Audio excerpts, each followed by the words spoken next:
con Montesquieu en su obra El espíritu de las leyes y en concreto en el libro 11, capítulo 6, donde encontramos una formulación más precisa de lo que se ha denominado el mito de la división de poderes. En primer lugar, debemos destacar que lo que hace Montesquieu, algo que ya habíamos apuntado en anteriores vídeos, era describir el sistema de gobierno vigente en la Inglaterra de principios del siglo XVIII, que respondía bastante bien al esquema de lo que habíamos visto que era el gobierno mixto. Sin embargo, las apreciaciones de Montesquieu no son del todo originales. Autores como Bolingbroke o sobre todo Scipione Maffei, un jurista veneciano, quien en 1761 escribió Consiglio Político, habían realizado análisis similares. En el caso de Scipione Maffei, había comparado el gobierno aristocrático de la República de Venecia con el sistema inglés, propugnando la superioridad, lógicamente, del modelo veneciano.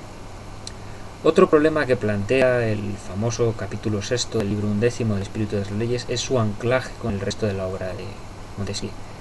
en concreto el espíritu de las leyes, que es la obra que estamos analizando. Dicha obra habíamos visto que era una especie de justnaturalismo sociológico, donde el jurista francés analizaba distintas formas de gobierno que se han dado a lo largo de la historia y las ponía en relación con las características peculiares de cada pueblo. Así, por ejemplo, en la obra analiza el clima de los países cálidos y lo asocia a la venalidad de sus gentes, lo que lleva a que esto favorezca, podríamos decir, el surgimiento de regímenes despóticos, por poner un ejemplo. Esto nos sirve para destacar que Montesquieu no pretende en ningún caso en el espíritu de las leyes establecer la superioridad de la división de poderes como forma de gobierno arquetípica o preferible en cualquier caso. Simplemente está analizando el sistema vigente en la Inglaterra de aquellos años. También Montesquieu es consciente de que el gobierno inglés responde bastante bien a las características de lo que había sido el gobierno mixto, de forma que cada una de las instituciones fundamentales del sistema político tenía un extracto sociológico determinado. El elemento monárquico que encarnaba el rey, luego el elemento aristocrático representado por la Cámara de los Lores y el elemento, digamos, popular representado por la Cámara de los Comunes. Sin embargo, sí que encontramos en Montesquieu, aparte de una diferenciación entre las funciones del Estado, entre función legislativa, ejecutiva y judicial, una exigencia de que estas funciones se atribuyan a instituciones diferentes y a personas distintas. Es lo que supone el reconocimiento de la diferencia objetiva y la diferencia subjetiva como elementos fundamentales del principio de la división de poderes. Montesquieu considera que el hecho de que una sola institución se acumulen funciones diversas y que esas instituciones sean presididas por las mismas personas conlleva una mayor posibilidad de abuso de poder y expansión del mismo. Montesquieu, no obstante, realiza una crítica al sistema inglés. Considera que el elemento judicial es excesivamente aristocrático y él postula una mayor vinculación del elemento o el poder judicial, podríamos decir, con el sustrato popular. Tampoco defiende Montesquieu en su obra la división de poderes como el mejor sistema de gobierno para Francia. Ya habíamos visto cómo él postulaba una forma de gobierno limitado, monarquía estamental, que es la que consideraba que respondía mejor a la historia de Francia. Por otra parte, para Montesquieu el poder judicial es un poder nulo. Es un poder independiente cuyos funcionarios están exclusivamente sometidos al mandato de la ley. De hecho, en una célebre frase que se contiene en el capítulo 4 del espíritu de las leyes, es aquella en la que se dice claramente que la misión de los jueces es ser la boca que pronuncia las palabras de la ley. De ahí se ha deducido que la función judicial, digamos, que tendría un carácter silogístico, donde la ley constituiría, podríamos decir en terminología de la lógica aristotélica, la premisa mayor, el caso concreto que es enjuiciado por el juez sería la premisa menor y la sentencia que dictará el juez es sería la conclusión del silogismo. Esta manera de entender tan mecánica la función judicial pues hundiría sus raíces en el pensamiento de Montesquieu. También considera que estos tres poderes deben articularse de forma que cada uno de ellos actúe como contrapeso de los otros dos, de forma que ninguno tenga una posición de supremacía, ¿no?, sobre el resto. Es interesante si comparamos esta concepción que tenía Montesquieu acerca del gobierno de los ingleses a principios del siglo XVIII con la opinión que tenían sobre su sistema de gobierno británicos más o menos coetáneos de Montesquieu. En concreto, Blackstone, el famoso jurista inglés, en su obra Los comentarios sobre las leyes de Inglaterra, justifica la superioridad del sistema inglés en el hecho de que entronca con la doctrina del gobierno mixto y que obedece a consideraciones ético-teológicas. En concreto, Blackstone considera que el sistema inglés es superior al resto de otros sistemas políticos porque en él el poder se reparte en tres instancias: el rey, los comunes y los lores, que representan a su vez cada una de las tres formas de gobierno posibles: la monarquía, la aristocracia y la democracia. Y además, cada una de estos tres poderes representarían los tres atributos que se asocian a la divinidad, es decir, el poder, la sabiduría y la bondad. Blackstone defiende también la superioridad del gobierno inglés en el hecho de que no tiene una constitución escrita que limite al poder político, sino que las limitaciones vienen de la existencia del derecho natural. Este último aspecto es criticado por el filósofo inglés utilitarista Jeremy Bentham, que es muy crítico, digamos, con esta visión justnaturalista teológica del sistema político inglés. En su obra El fragmento sobre el gobierno, critica acérrimamente la tesis que defiende Blackstone de que las leyes deban ser, digamos, expresión de un derecho superior o divino, en la manera es que es imposible determinar el contenido de este derecho y de esta forma es también imposible, podríamos decir, determinar cuándo se ha vulnerado. Tampoco es muy partidario de la doctrina de la superioridad del common law, es decir, el common law es la forma de entender el derecho vigente desde la Edad Media en Inglaterra, desde el momento de la invasión normanda, cuando los jueces del rey son distribuidos, digamos, por los territorios conquistados por los normandos con la misión de administrar justicia.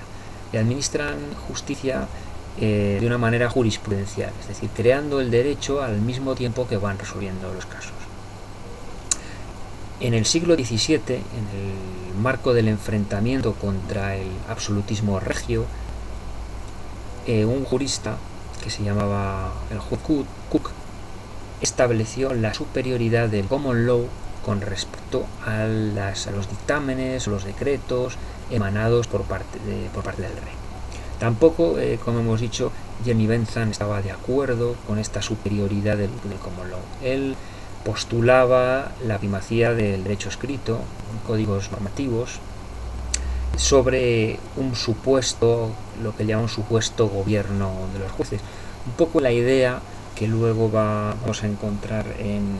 Lambert, en una célebre obra donde critica abiertamente ya en el siglo XX al Tribunal Supremo de los Estados Unidos, porque considera que es excesivamente conservador y que está impidiendo muchas de las reformas sociales y políticas que está intentando implementar la administración Roosevelt durante los años 30 para combatir los efectos de la recesión del 29. Como digo, un poco en esa línea se mueve Jeremy Bentham al criticar la idea de que los jueces puedan estar, digamos, controlando las disposiciones del soberano. Considera que la forma más racional y más lógica de limitar el poder es a través de lo que el maestro del derecho político español, Manuel García Pelayo, denomina en su clasificación de las constituciones a través de una constitución racional normativa, un texto escrito que establezca los procedimientos, los mecanismos y los titulares del poder político. Una de las constituciones que más se ha aproximado, podríamos decir, a este ideal de la división de poderes, no exactamente en su rigor más puro,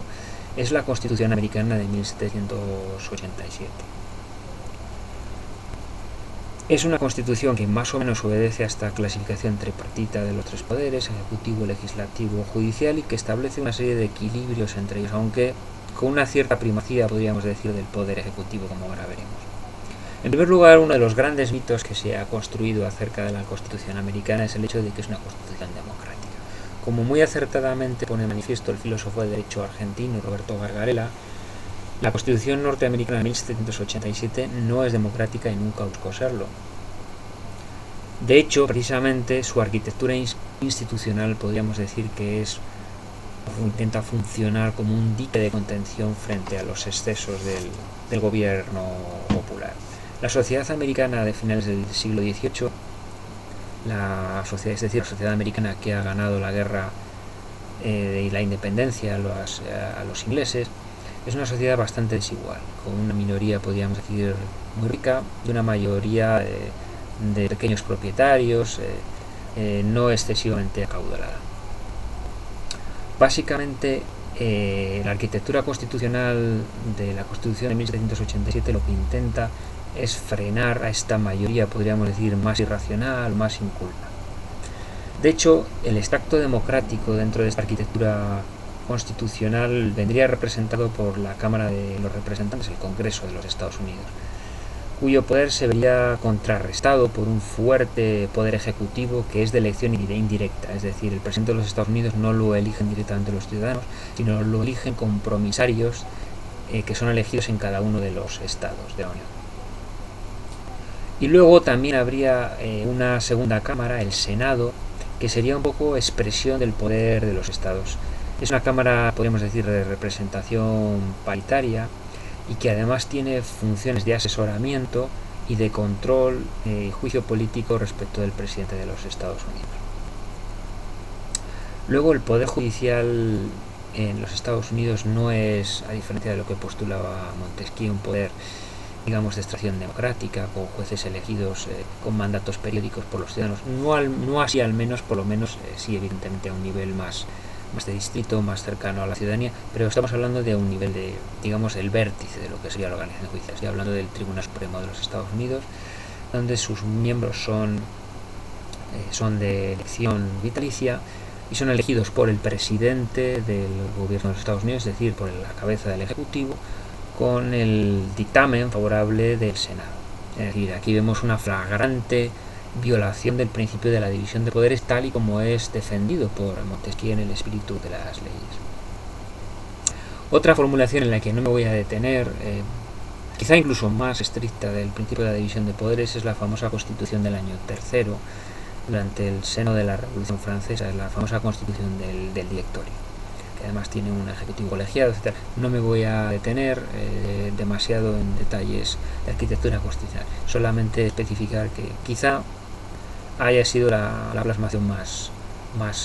estricta del principio. Plantea problemas, pero bueno, es una cuestión más técnica, además es una cuestión más jurídica que no viene al caso, quizá en estos vídeos entran en demasiado detalle. Para terminar este vídeo, me voy a centrar en el último autor que voy a tratar dentro de estos autores que perfilan el principio de división de poderes, digamos, en la modernidad. Es el pensador francés Benjamin Constant, quien en su obra Curso de Política Constitucional, que es una especie de, digamos, de manual de derecho constitucional de la época, hace una nueva lectura del régimen constitucional inglés. Su principal aportación es que constituye, yo creo, la formulación más racional del intento siempre difícil de encajar la figura del monarca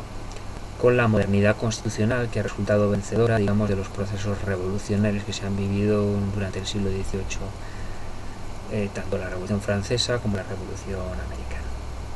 Y luego porque contribuye a separar lo que es el poder ejecutivo, que hasta ese momento se había asociado a la figura del rey, de lo que podríamos decir la jefatura del Estado, como un órgano estatal distinto del poder ejecutivo. De ahí viene la célebre formulación de la monarquía como un poder neutro, que tanta influencia va a tener luego en el diseño institucional de las denominadas monarquías parlamentarias europeas, que es el modelo en vigor, por ejemplo, en la Constitución española de 1978. Básicamente, este modelo configura al monarca como una especie de garante del buen funcionamiento de las instituciones, como una especie de árbitro que modera el funcionamiento de las instituciones. Por ejemplo, pues estableciendo consultas con los líderes de los partidos políticos cuando hay elecciones para proponer a un candidato a la presidencia del gobierno en un régimen parlamentario, a través de actos protocolarios,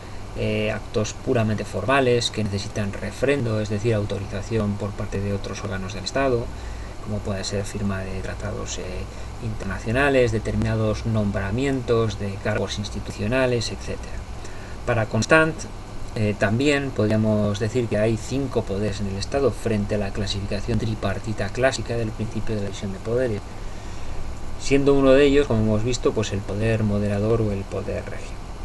Luego existiría pues un poder ejecutivo que sería ejercido por los ministros. Luego estaría lo que él llama el poder representativo tradicional, que es el que vendría representado por lo que hemos visto que sería la Cámara de los Lores, es decir, por una Cámara de extracción aristocrática o el Senado. Luego un poder representativo de la opinión, que sería el elemento democrático, que serían las cámaras legislativas al uso, y un poder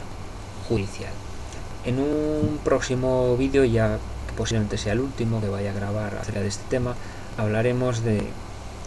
las últimas aportaciones dogmáticas acerca de este principio y sobre todo haremos una crítica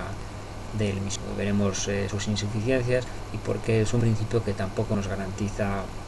que vayamos a tener un control efectivo sobre el poder. Ya entraremos en temas anejos o anexos, podríamos decir, la ciencia política empírica y normativa.